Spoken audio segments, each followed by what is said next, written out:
আসসালামু আলাইকুম শব্দটা দুনিয়ার কোনো শব্দ না। হাই হ্যালো শব্দ এটা দুনিয়ার শব্দ। টাটা শব্দ এটা দুনিয়ার শব্দ। নমস্কার শব্দ এটা দুনিয়ার শব্দ।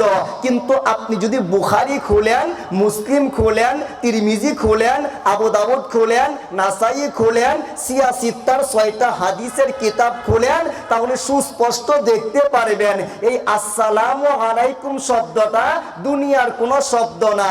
আপনি যেই জান্নাতে যাওয়ার জন্য দেওয়ানা হয়ে আছেন, আসসালামু আলাইকুম শব্দটা জান্নাত থেকে আদম সন্তানের জন্য দুনিয়ার জমিনে নাজিল করা হয়েছে।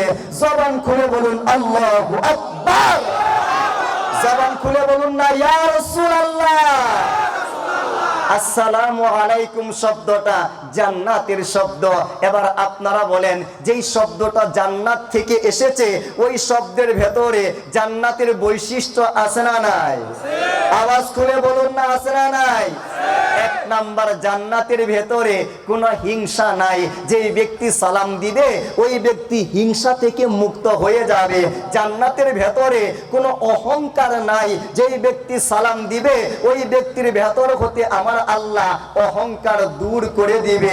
জান্নাতের ভেতরে কোনো রকম লোক দেখানো ইবাদত নাই। যেই ব্যক্তি সালাম দিবে ওই ব্যক্তির ভেতর হতে আমার আল্লাহ পাক আস্তে আস্তে করে লোক দেখানোর মন মানসিকতা এগুলা তুলে দিবেন। ওই জান্নাতের ভিতরে প্রেম আর প্রেম, মহব্বত আর মহব্বত, ভালোবাসা আর ভালোবাসা।